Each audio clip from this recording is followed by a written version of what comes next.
Good morning. Hi, I'm Dr. Stacy Worley, and thank you for joining MBK Dayton's virtual Black Male Summit, Community Back to School Male Summit, I should say. With us today, we have great expectations on this election Tuesday, and I hope you're out exercising your right to vote on this election Tuesday. Today with us in our panel, we have our special guest, Mr. Kyle Strickland from MBK, Ohio, and the Kirwan Institute for the Study of Race Ethnicity. How you doing, Kyle? We also have Mr. Keith Vukasinovich. I always mess up your name, but please forgive me. CEO and president of Anansi LLC Incorporated. Thanks, Keith, for joining us. Greetings. We have Greg Stevens, vice president of market wealth leader for Advisory BlackRock. Thank you for joining us today, Greg. Good morning, doctor. Thanks for having me.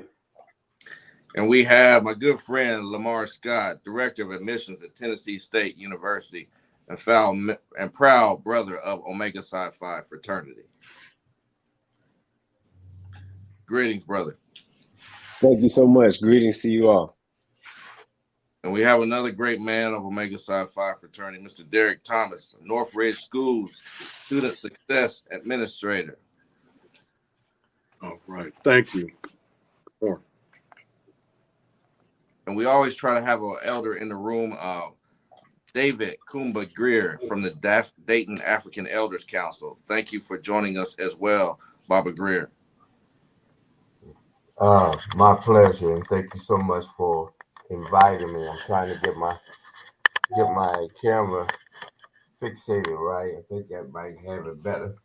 Good morning to brothers. My pleasure to be amongst you, and honor. Gentlemen, thank you all for joining us today. And thank you all young men who are out there watching. You may be watching live. You may catch it on the replay feed, but this is for our young men, where we invest in our community by equipping our young men and boys of color in our society for success. It's back to school time. We want to make sure our young men are prepared mentally as well as they are physically. So we're going to be talking today about studying strategies, planning, mental health, and financial planning as well. So to kick it off, I want to ask a few questions today, ask you all to chime in based off your experiences. And then at the end, we're just going to see if we have any other young men who want to ask some questions as well. And hopefully we can be able to add some wisdom key nuggets for them today. So my first question is, where should a young man start in order to have a memorable college life experience?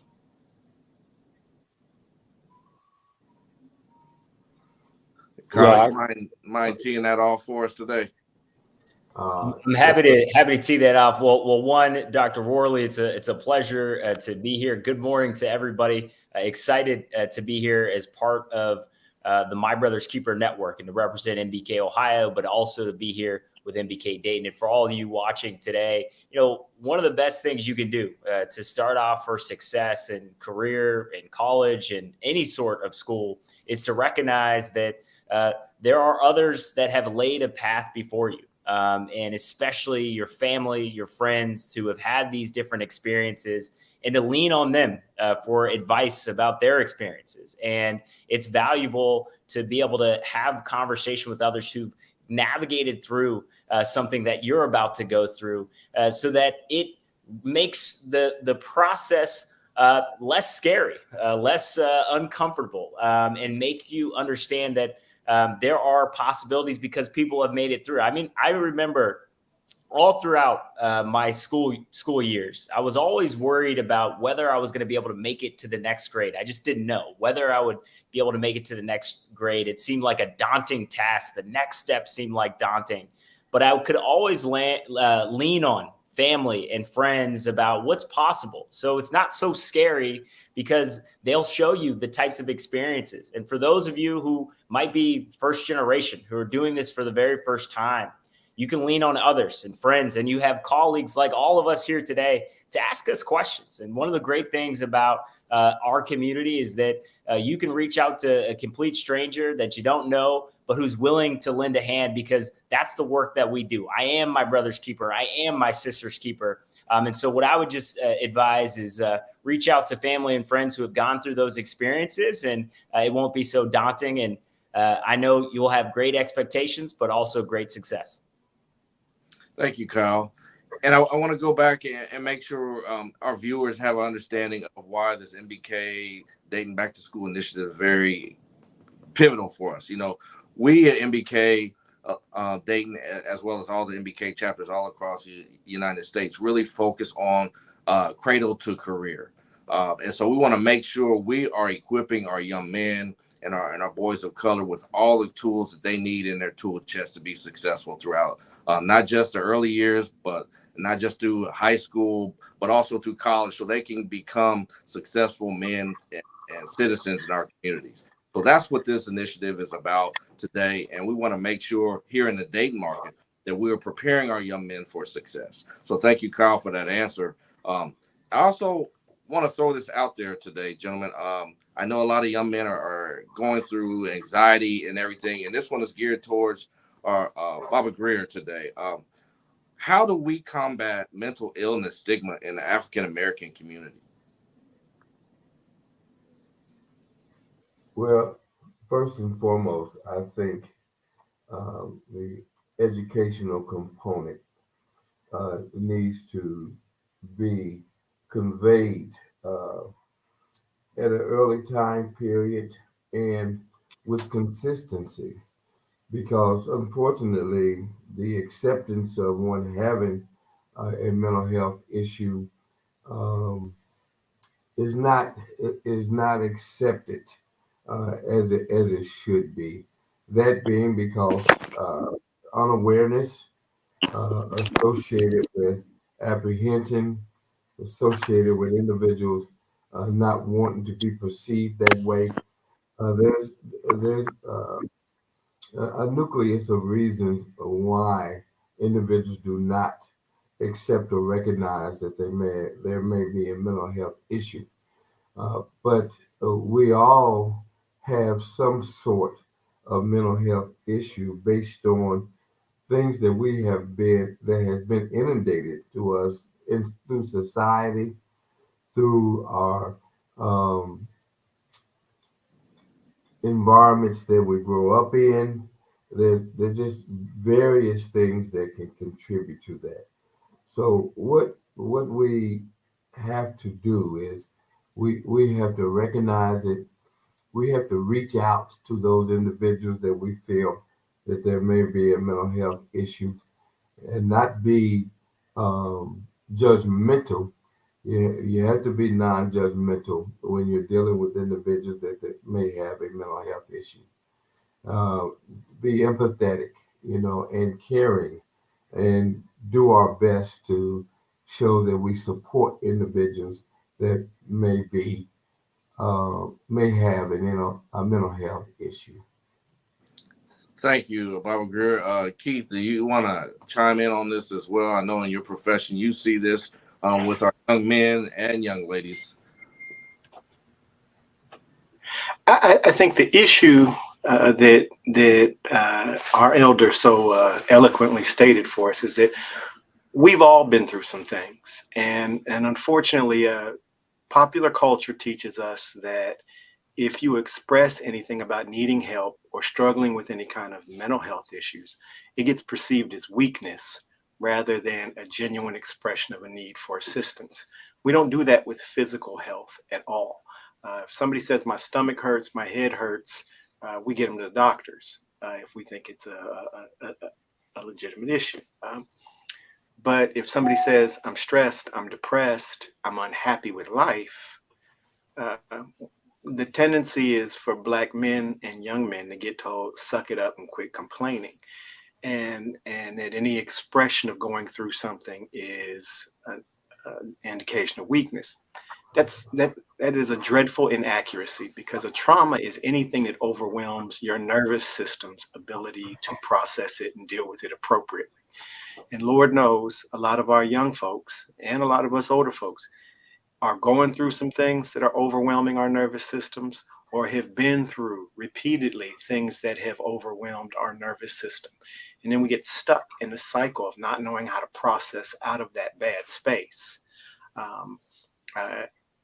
We definitely need to be encouraging our young men to tell us when they're suffering, because we see in their behavior all the evidence that we would possibly need that these young brothers are struggling with stuff.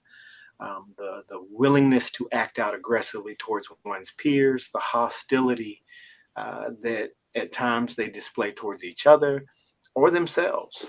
There's certainly a lot of work to be done here, and we just have to let young brothers and sisters know that it's okay to reach out for help.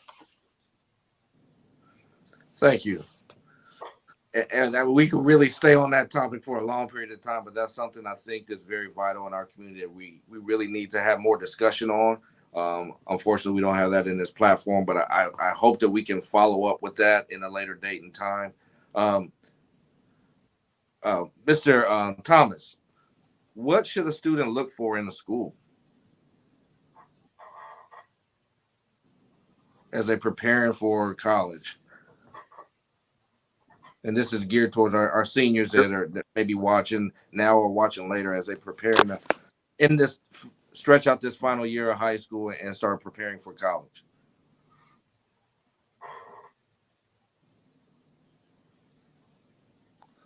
Looks like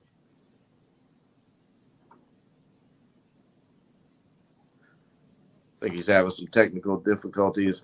Brother Scott, can you answer that question for us? Yes, most certainly. In regards to trying to find the right fit, well, we call it in the collegiate experience, when we find ourselves working specifically in admissions and in enrollment, we always talk about how is it that you kind of land a plane on where you want to find home for the next 4.5 years of your collegiate experience. I always tell students to count the cost of their education. And counting that cost, it comes in a multitude of ways. Most people say follow the money, go wherever they're giving you scholarships. I would not suggest that as your forefront. I would always think about the major, that intended major that you want to study. Think about your outcome that you want to have when you're looking for that institution. But then when you talk about right fit, you have to also talk about what type of experience do you want? Like you asked the first question of the day. What type of experience do you want while you're at your college, right? So how do you get that experience out of where you are? So for instance, you have historically Black colleges and universities. You have other minority serving institutions that are Hispanic serving institutions. You have those institutions that are also PWIs, which are predominantly white institutions. You have to figure out, what type of space, as well as what type of time you want to be on, based on the major that you want to study, what outcomes you want to have in life. But then most of all, you have to make sure that you can fit in, but then that you can graduate out of the institution, right? So you have to consider the small institutions, the medium-sized institutions, and the large institutions when thinking about what's the right fit for you as a student. Whether you want to play sports, whether you want to at least go to an institution that has sports or honor societies that you're most interested in. Maybe extracurricular activities that you're also interested in. Maybe it may be the marching band, maybe it's the gospel choir or some chorale of some sort. But I think you have to think about it from the physical, from the financial, from the spiritual, and then from the educational spaces when you talk about trying to figure out what's the best fit for you in regards to your college experience. So there's a multitude of ways you can look at it, whether it be, your financial aid, your scholarships, but then also you have to take a campus tour of that campus if you're able to, if you're financially able. Take a tour of that campus that you're really saying that you have in your top 1, 2, or 3, and figure out if that space is the type of space you want to be in, the type of environment. Do they meet the kind of criteria that you may need in regards to extracurricular activities, along with student support services? Many of our students, Black and Brown descent, our students normally need more assistance with first generation college students. So there are student support services on our campuses many of the times that are there to help give support to students financially as well as emotionally, while they're there, and even mentally. So, does the institution have a strong mental health services? Do they have strong student health services on campus? And different things of that nature as well are going to be key things to help you land at your location of right fit. Thanks. Dr. Word, I'd love to chime in there too with just a quick note around kind of choosing your institution, because we're going through that currently with my daughter. My daughter's going into her sophomore year of high school, still a couple years out, but it's starting to come on the horizon. And I really first told her to look at, she's got to do a little bit of self-reflection of who she is as a person. Because one of the things is she's very family oriented and very close with her mother. So going to a school halfway across the country probably won't be the best end result for her. So we started saying, hey, what are some local institutions that are within a 2-hour drive from here? Heck, does she even want to stay on campus, or does she want to commute to a school? So start to do that self-reflection of who they are as a person. And then even looking hey, what are things that I want to do after school? So do I want to get into broadcasting? Do I want to get into music? Do I want to get into business? And then looking for schools where that's their, kind of their reputation or what they're known for. So then kind of thinking of hey, am I going to get the best experience? Is this going to serve me the best for what I want to do even post-college? So I literally just was having this conversation with my daughter where she's got to kind of just look inward to what she wants to get out of life and then kind of fit that along with her institutional search. And I was actually about to ask you a question as it pertains to finance, but before I do that, I want to play some housekeeping for any of our young men or parents or legal guardians that have questions while we're on this chat. Please put it in the chat. We'll be happy to answer your question as we're having this dialogue, because we want you to be a part of this engagement that's taking place. Greg, my question for you is, what other financial advice or tips you would have for a college student in that preparation, one in your field and also as a parent? Yeah, absolutely. So kind of the college experience, man, I'll just take a quick step and talk a little bit about myself. When I was going, kind of looking at going to school, and that, I come from a single mother background, working class, where my mom worked for the post office. So she never made a ton of money. And she always used to tell me, Greg, you need to get a scholarship if you're going to go to college. We don't have the money to pay for college, so you're going to have to get a scholarship. And I was like, yeah, sure, Mom, whatever. Whatever you're talking about. I'm in high school. I'm not paying attention to my mom. But then when I finished high school, I didn't have a whole bunch of scholarships, and I was ready to apply for school. And I was like, Mom, what do I do now? She's like, well, remember those 4 years I was telling you need to get a scholarship? Well, I was serious. So I was like, okay, what do I do now? And literally, so we just did not have tuition money. I'm the first in my family to go to school. So we didn't even have the blueprint of financial aids and student loans or all that. So I literally, right out of high school, I joined the Army. I joined the Army, be all you can be, because they were paying for college with the Montgomery GI Bill. So I didn't really even have a blueprint of like what to do after high school to finance college. So just one coming up with that plan, learning about, the FAFSA, learning about financial aid, learning about what grants are available. Like literally you can go to salliemay.com and pull up a list of grants that you may qualify for. And then what I would say lastly is looking at student loans. I mean, student loans right now are, they're in the headlines, they're in the news, a lot around, student loan forgiveness, et cetera. But like student loans can be that option to help bridge the financing gap for going to school. So there are different paths that you can take to obtain financing. So that's kind of like number one. And then I would also say is, hey, as you're going to school, a part-time job to help pay for some of those ancillary costs, whether it be your technology fees, your books, your spending money. So, having that ability to work a few hours, whether that be on campus or off campus, et cetera. So kind of putting together that roadmap of how are you going to finance school. Obviously, if we are, speaking to high school students here now, if you are still in those younger grades, again, academic scholarships, scholastic scholarships, that's all great. But looking at those other options, because some of the statistics around school right now is that the costs only go up, tuition only rises, and a lot of students are graduating with some pretty large student loan amounts because one, they did not research the other paths for financing school. So that's the biggest thing I'd say. Have that plan, do the research. And then secondly, once you're finishing school and getting that first job, knowing the rules around paying back your student loans. Student loans are one of the things that you can never get rid of. So just a quick financial tip is that you can discharge a lot of debts through bankruptcy. Student loans are the one thing you cannot get rid of through bankruptcy. So just being very responsible around those and knowing that, hey, you don't want to borrow beyond your means. How do you know what your means are if you're in high school, if you're in college? If you can literally think, again, a little self-reflection of what you want to do after school. Say you want to be a weatherman. You can literally just Google salary of weatherman and find out how much people typically earn in certain careers.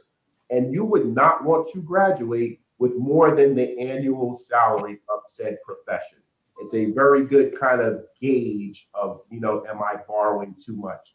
So just quick tip there. But again, knowing the different paths to finance college and putting together that plan before you even go to school will set you up for much better success down the road. Thanks, Greg. This question is posed to everybody in the room on this election day, and I hope all you gentlemen had an opportunity to exercise your vote already today. And I hope our young men who are watching, or parents, or anybody has an opportunity to exercise your vote. Take it very seriously. But this question, I really want to get input from everybody's perspective on this.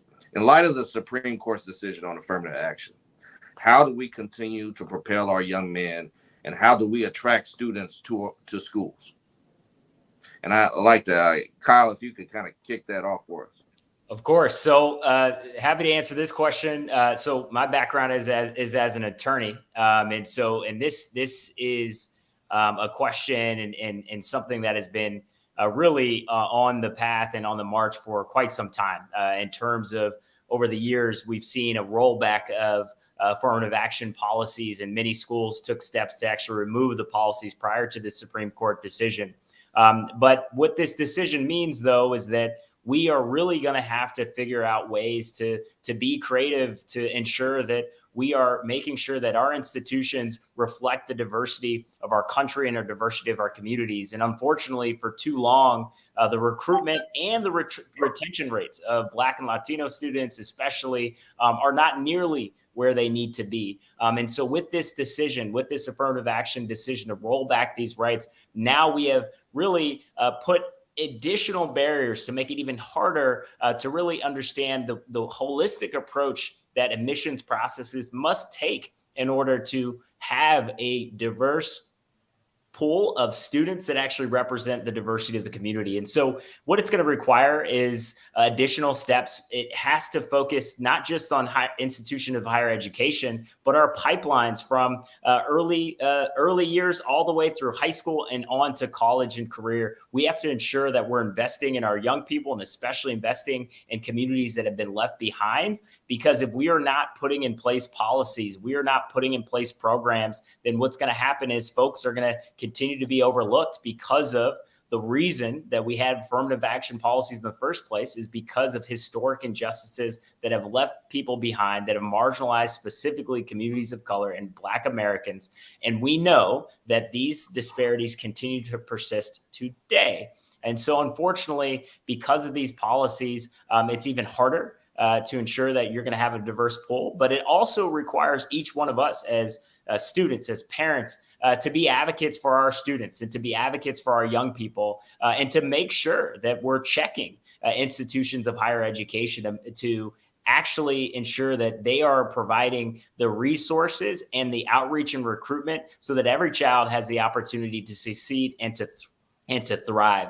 But this also ties into the point around financial aid, right? I mean, we have to ensure that we have scholarships availability. We have to ensure that we have pipelines for folks to be able to attend these types of institutions. But it also means that more institutions have to stop being so exclusive with the ways in which they admit students. So, you know, I went to Ohio State for undergrad and I went on to Harvard for law school, and which was at the heart of the Harvard University, at the heart of this latest affirmative action case.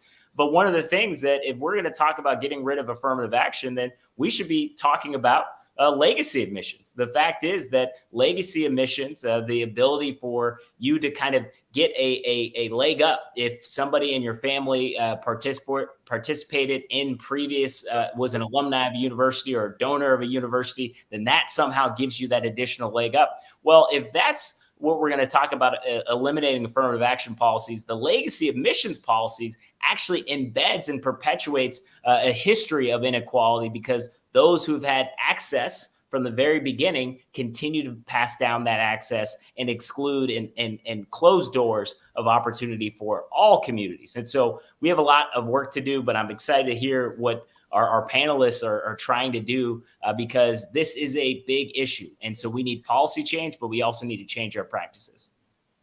Thank you, Kyle. Dr. Worley, if I may. Yes, sir.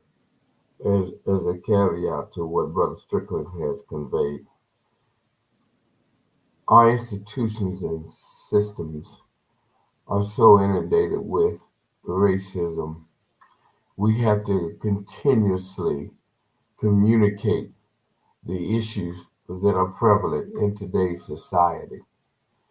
The fact that there is all kind of attempts to sequester and even bring to the forefront the history associated with the Africana culture has a tendency to put us into a quagmire of not even existing or mattering. So we have to continue to communicate those things.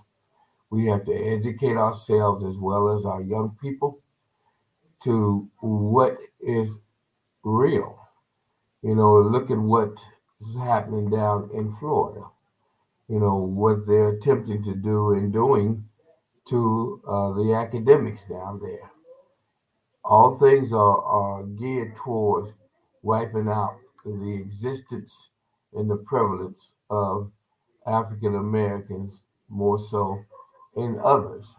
So we have to be willing to continue to talk about those things, continue to edify ourselves with the history of the Africana culture, and keep the movements that are going on in society today, keep them going, support them, because they are very strong movements and they will be needed against the inequalities in society today.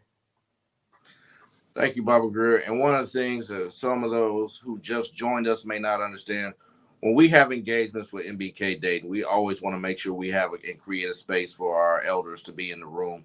They can always give us words of wisdom. They can give us things that you won't find in a book, things you won't find on your technology. And so for MBK Dayton, one of the key things that we have every time we do an engagement, we always want to make sure our elders are in the room or in our space. So I encourage everyone to reach out to someone with some wisdom, someone from the African American Elders Council, that you can gain a lot of things that you would never find out there in a book or technology.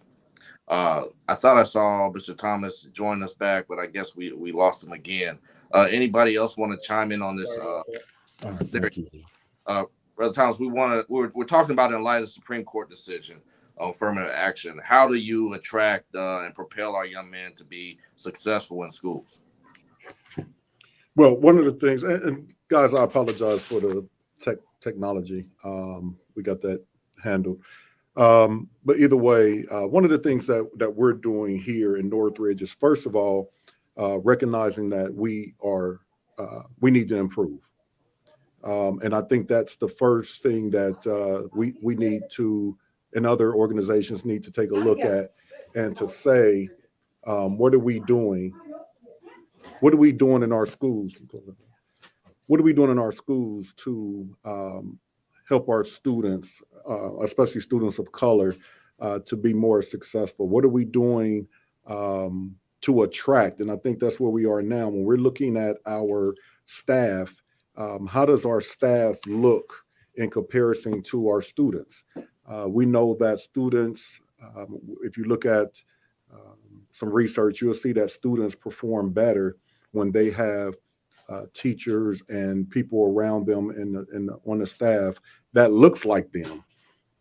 Just simply not even having them as a teacher, but if they're in the building and they see your custodians, your teachers, your administrators, your lunch ladies, whoever it might be that looks like them, it helps our students to achieve more because they have hope then. And so what we're looking at now are what is it that we can do in our organization here in Northridge to attract more talent, to bring them in here. And so when we look at things like when we open up for hiring, are we actually going out purposely to as close as Central State or Wilberforce or what have you to attract those that staff, as well as just looking at, well, can we partnership with them and allow them to come in, do their student teaching or what have you, so that we can even groom them and get them ready to work here in Northridge. So I think with us, again, on our end, we recognize that we need help. We need to do better. And we're attacking that. Actually, that was a good part of our meetings these last couple of weeks. Thank you, Brother Thomas. I know we could really dig into this question as well as the mental illness, the one that we had earlier, and unpack it over and over. And I know you all may have some very interesting things, but I just want to take one more individual to want to chime in on this question. On mental illness? No, on affirmative action. Keith, how is this really affecting our mental illness with this affirmative action rollback? I think all of us saw this coming, as Brother Strickland had mentioned. This is not a new effort on the part of the right in America to take us back to almost an apartheid America, if they could. We've been talking about this for a long time. I think the thing that concerns me for our young folks is it can easily be perceived as a lack of willingness to even see a place for them at the table in the future. And there's a lot of unspoken truths hiding in that. These same universities that don't want to create, or the same Supreme Court system that wants us to accept that the need for affirmative action no longer exists, or that there's an inappropriate aspect to it, And as we see our universities immediately shifting and pivoting to deal with the fallout of this, it's the same Supreme Court that basically got told to go jump off a bridge by the Alabama legislature with regards to protecting the rights of Black voters. And there's not only has there been no consequence, there's been no commentary about it. So I think I'm hoping, if anything, this is a clarion call to us that we've got to be as invested in our young folks and as protective of them as we would have 50, 60 years ago, because there's a whole new need for a modern day civil rights movement where we're focused on our issues, not the generalized issues of a liberal agenda, but on our specific needs as a Black community. And I think that we need to be encouraging. Fine, there's going to be less of those sorts of financial aid opportunities for our youth. We need to be encouraging to go to institutions that do value them. There's been some amazing work done with students going to HBCUs.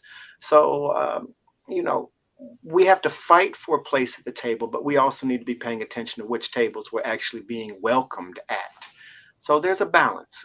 We've definitely got to continue to keep our young folks encouraged, even in dark times. And I'm dreadfully optimistic about our youth, just like it was the youth that drove the protest many decades ago.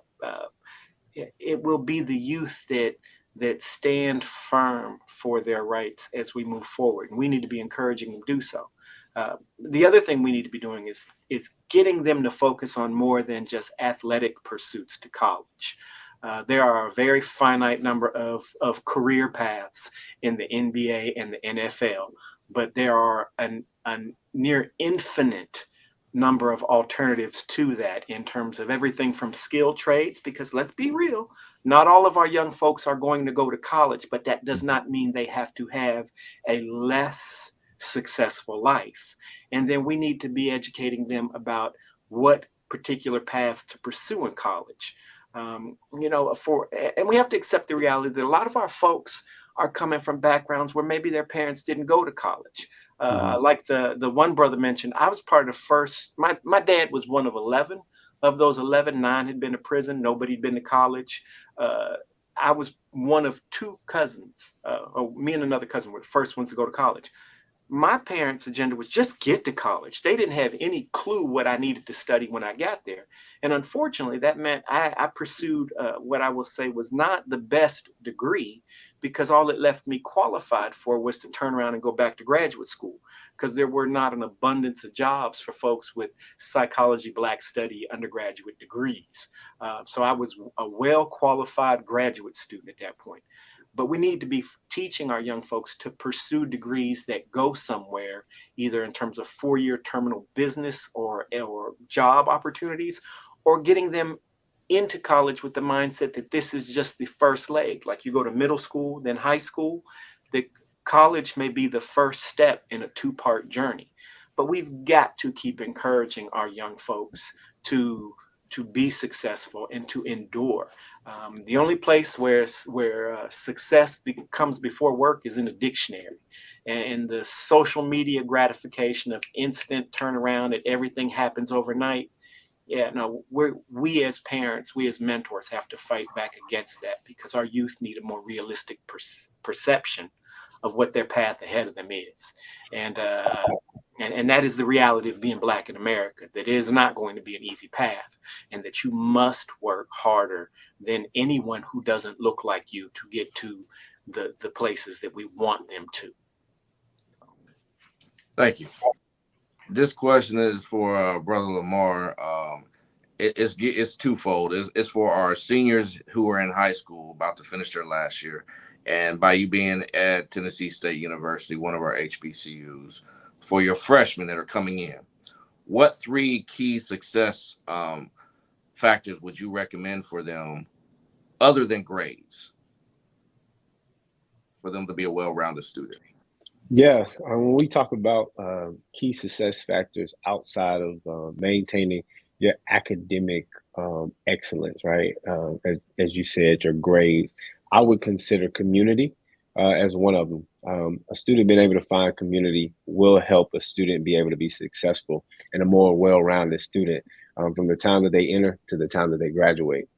Because when a student finds some sense of community at a university, at a college, or even at a trade school, right, they have much more of an opportunity to be able to be retained in that experience that they find themselves in. So I would say first and foremost, community. Finding the right fit in that space and whatever that environment may be for you, whatever college, university you attend. Outside of community, I would say another a key factor would be connection, right? Community and connection are two different things. Community could be you being able to be a part of an organization that kind of helps you thrive, but connections can come in a multitude of ways, right? Some of our panelists have already spoken about it, being able to find wise counsel on campus, whether that be a connection with a faculty or a staff member that is in the position or they're in the vein within the level of experience that you want to have in your future, right? So maybe you as a student study business administration, or you're wanting to study marketing at the institution. So now you want to make connection with somebody at the institution who works within the marketing department, or maybe somebody that is a faculty member in the business administration college, right? Or within that major of study. So now you not only made community, right, which is going to help you stay on the ship, it's going to help you stay afloat, but then you make connection, right? Once you make that connection to somebody who's able to help give you guidance, give you support, give you direction and insight for what it is that you want to do at your end of those 4 years at the institution, then you have to make sure that your vision is clear, right? So not only do you have to be keen on the kind of community that you have, the kind of connections that you make, but you have to make sure that your vision is clear. Right. When I was a student at Alcorn State University, my vision was quite clear. I knew that I wanted to graduate within 3.5 to 4 years. I did that. But I had to make connections and I had to build community. But I had to make sure that regardless at the end of the day, that my vision was clear. And it was clear while I was there, like you said, good brother, making sure that the student knows that academically they have to keep the ball rolling. But then also they know that regardless of what it is that they're facing or whatever it is that they're up against, that they have community that helps support them through that, right? But then they have connection. But with that being said, that final point is making sure that your vision stays clear. Regardless of what you're facing, regardless of what you're up against, you have to be reminded that you said, hey, at the end of this 4 years, I want to be here. I want to be at this particular point, at this particular space in life. And after you graduate, that's where you really want to be. Then you have to make sure you take steps. You build out an action plan. You build out a physical, management plan for your life, and you just keep the ball rolling. You keep the ball moving. Thank you, Brother Scott. We did a lot of talk about our young men who are trying to prepare for college, and we want to make sure they stay successful while they're in college. But we have to be honest in the room. We have a lot of talented young men we just know are not going to go that pathway. Greg, what advice would you give them? Because we have a lot of great young men out there starting businesses, doing great things. What type of financial advice that you could tell them to stay alert and be successful as they go to an entrepreneur track? Yeah, I mean, kind of some of the financial advice I'd give for anyone, whether it be college graduate, entrepreneur, anyone involved in the trades, and this is just general investing advice. I'd say the number one thing, or your biggest ally when it comes to investing, is time, and basically start early. I actually have a great slide that I'd love to share with you guys. If I can just share my screen really quickly, that will truly highlight the effect of investing early. I think it'd be great for a lot of our younger people on this call to see. Give me 1 second. I'm going to share my screen.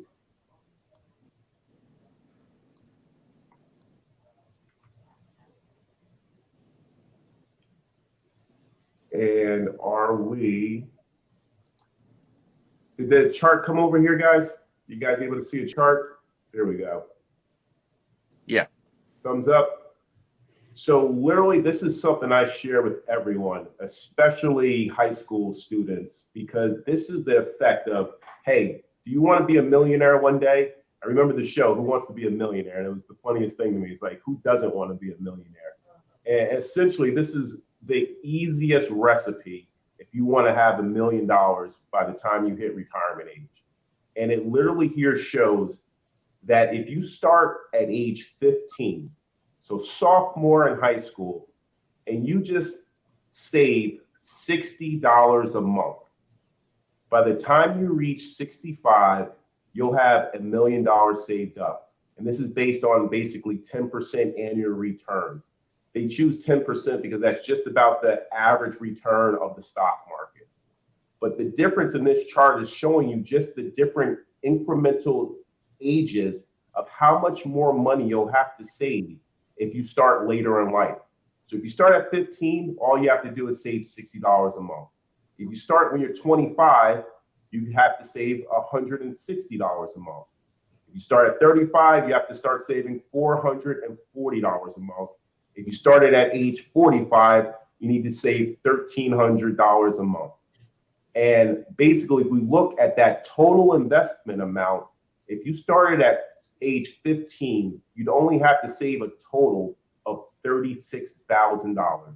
Where again, if you wait, the longer you wait, the less time you have for compounding returns to multiply, basically. The biggest thing, again, if you take anything from this, is that time is your biggest ally. And the earlier you start, the better chance you have of reaching your goals. And that's basically like, as Albert Einstein said, like compound interest is the 8th wonder of the world. He who knows about it earns from it. He who doesn't pays it. So again, best thing I can tell people is to start early. That's good. The second thing I would share with you guys is about just kind of knowing the different options to start investing. It's a big difference between saving and investing. A lot of us growing up, again, I can just go back to my own background. My grandparents, they were savers. They taught my mom to be a saver. And saving is great. You put your money aside and you'll have that money, it's pretty much relatively safe. If you have emergencies, you have an emergency fund. You may have money for a goal down the road. But being a saver doesn't necessarily build long-term wealth or will get you to those bigger goals in life. Investing obviously comes with different levels of risk, but investing will help you to build that longer-term wealth over time. So learning about investing, whether it's as simple as buying stocks, buying bonds, buying a little bit of both. Learning to where can you start investing. There is a ton of resources available to people now where you can literally just start investing right on your cell phone. That's all you really need right now to open up an investing account. I advise young people to, again, hey, well, I don't have any money to even start investing, but you can always start learning about it at any time. My son, he's been learning about investing since he's 8 years old. He doesn't have obviously a job or any income other than what I give him, but we've always started to say, hey, whatever you earn, we're going to put half of it aside and start investing it. You get to play with the other half. So what have I kind of been pointing him towards? Like, again, you can start learning about this stuff anywhere. You pick up your phone, you can go to sites like NerdWallet, you can go to bankrate.com, and they'll show you just the different options for opening up these types of accounts. After you open up an account, again, for our high school students on here that maybe have that part-time job, one of the things I advocate is, hey, if you've got a part-time job and you're making just easy number $100 a week, how easy is it to just put away $20 of that and keep the other $80? And basically, that's following a 20% rule. You earn money, you put away 20% of it for investing. And that is a lesson you can take throughout your entire life, is that, hey, I pay myself first. That 20%, I'm putting that away to build my long-term goals. That other $80 in high school, maybe it's going towards clothes, maybe it's going towards sneakers, maybe it's going towards a date. But as you get older, college and into the adult world, real working life, that 20% is helping you to build your financial security. That other 80% is going towards your bills, your rent, your mortgage, etc. So get into that have it early. Put that 20% aside. Open up a brokerage account. Once you have a brokerage account open, the easiest thing people ask me, is like, hey, where do I get started? What do I buy? And I tell people, if you're getting started investing in stocks, look at companies Like most people have an iPhone in their pocket, right? So start looking at companies like Apple. Do you have an Instagram account, Facebook account? Start investing in Facebook or companies Meta now. Do you go to Target? Like look at companies like Target. Start with companies places you frequent. Nike, like I'm the biggest, fan of Jordan sneakers. Buy Nike stock, stuff like that. So it's easy to get started. You just have to want to start. And then lastly, I'll stop here before I go on a long diatribe again. Like I said, time is your biggest ally. So start early.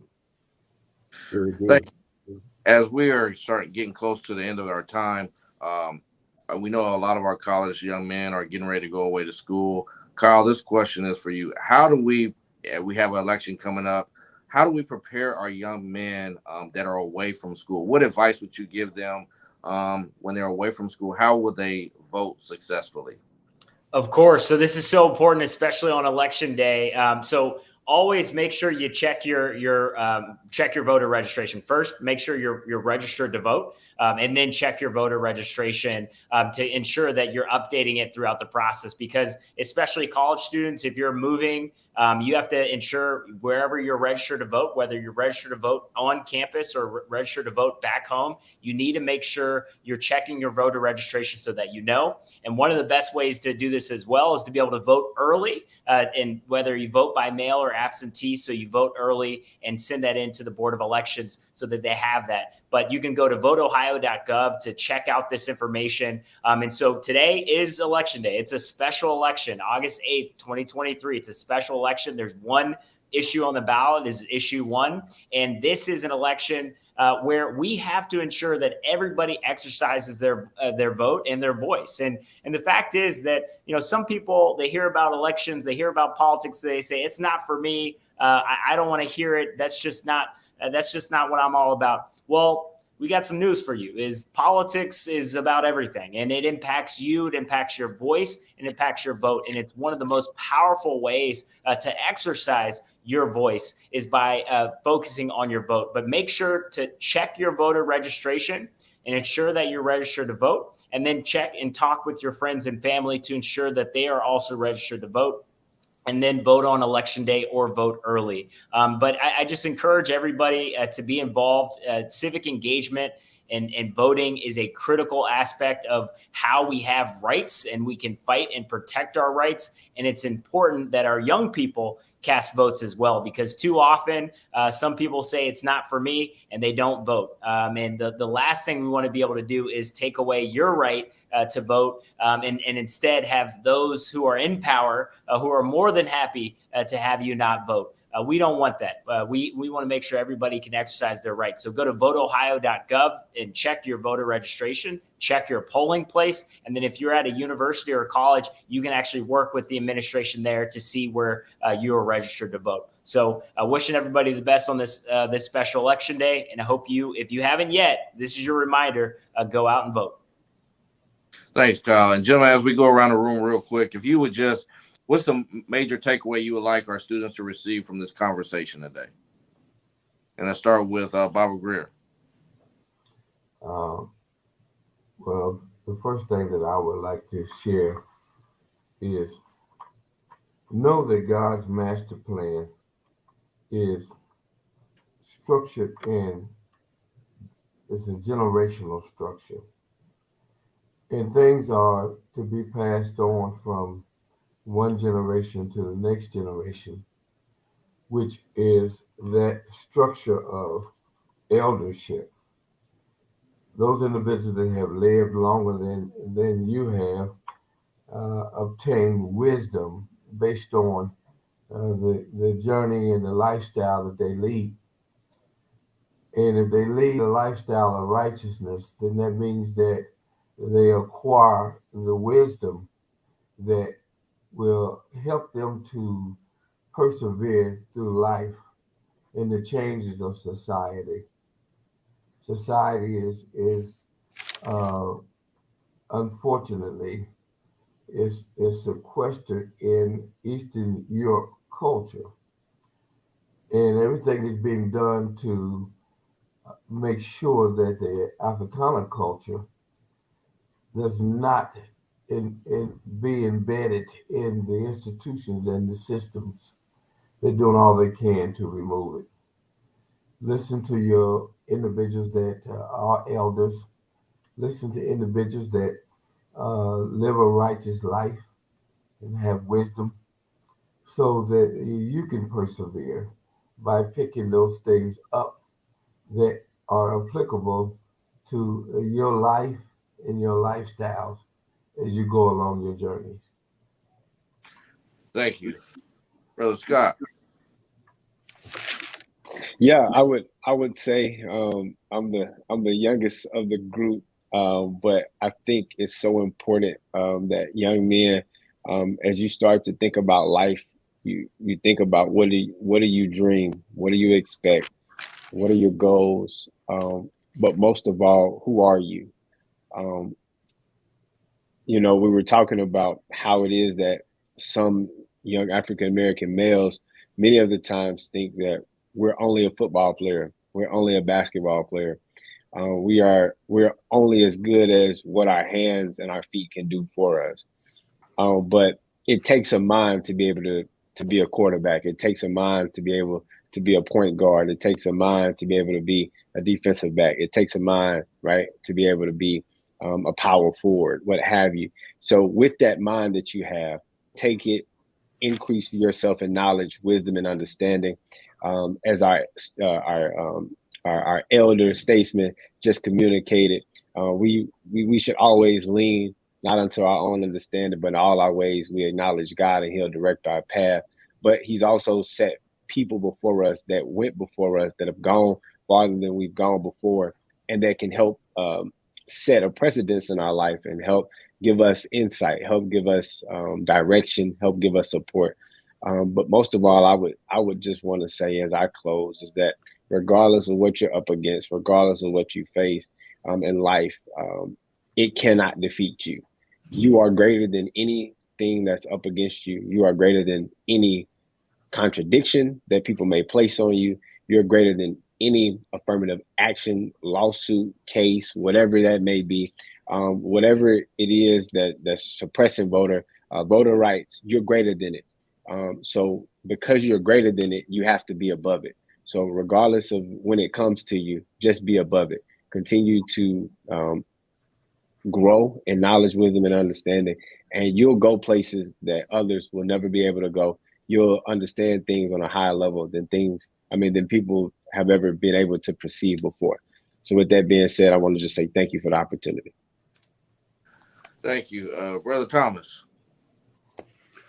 All right. I think for me, I would tell them that you are powerful, that you are important, that there is greatness that lives in you. The very own Spirit of God is living within you. So you are very powerful. And what I would also say is, don't be afraid to fail. Be courageous. Set your goals, like the gentleman said before me. Set your goals, go after them, but don't be afraid to fail. Off of my experience, I would say through those failures, I have learned quite a lot, and greatness comes out of that for those who just continue to persevere. So continue to persevere and don't be afraid to move forward. Some things that I would do also that I've done that has really helped change my life is I also say get an accountability brother. An accountability brother for me, what that did for me was that I have actually 2 accountability brothers that I can share my deepest thoughts, my anything that I need to share with them. I'm very transparent, and they are to me. And what that does is we take the word of God and allow the word of God to counsel one another and help each other together to move forward. And that has been just extremely helpful in whatever I'm trying to endure at the time and persevere through. So get an accountability brother. Also, think about, again, as setting goals. There's some gentlemen that's on today that's just dynamite. You know, we've heard some great things from each one. We can feel their passion. You know, I hope notes was taken down. Just look back over those notes and think of one or two things that you can do in your life that you can change just that little bit each day. Just work on a little bit at a time, and just see how over time your life changes. I think about the gentleman that just spoke about finances, and I'm thankful that you showed that chart. That's powerful. But think about finances, because a lot of us, I'm not going to say all of us, but a lot of us grew up poor. We didn't have it. And so there are certain things that we just don't know. And when you don't know, it can cost you. And so finances is one of those areas. I mean, I lived next door to Mr. Worley. I simply didn't know what an escrow was, and I denied having it. And then later found out that was a big mistake. So just take the knowledge that has been shared today as well, and see about in your life, what is one small change that you can make, so that each day you work on that. And then I would say, for the last thing, going back to the spiritual side of things, meet God every single day, meet with him, set a time that is your sacred time. I think for me and my wife, that has been powerful for us, that early in the morning, we're meeting up, we're reading the word, and we're praying. And that just, it changes things, having that relationship with God, because again, there's greatness in you. And when you hear that little still voice, sometimes listen to that voice, because it's going to tell you where you should go. So that's what I would say, brothers. Thank you. Thank you, Brother Thomas and Greg, Keith, and then Kyle, and then we'll close it out. Absolutely. First, let me thank you for having me on today. This was an absolute honor to be able to present to the group. And listen, I'll keep it short. And I like to tell everyone, man, life comes at you fast. Life likes to throw curveballs at you. So having a support system and organizations like MBK, where you could have people you can reach out to for advice, for guidance, for mentorship, you know, will set you up for future success way more than, you know, having to go the road alone. Listen, together you go far. You want to go fast, go alone. But if you want to go far, you go together. So, I think this group, and again, questions, concerns, anything, you have people you can reach out to right here.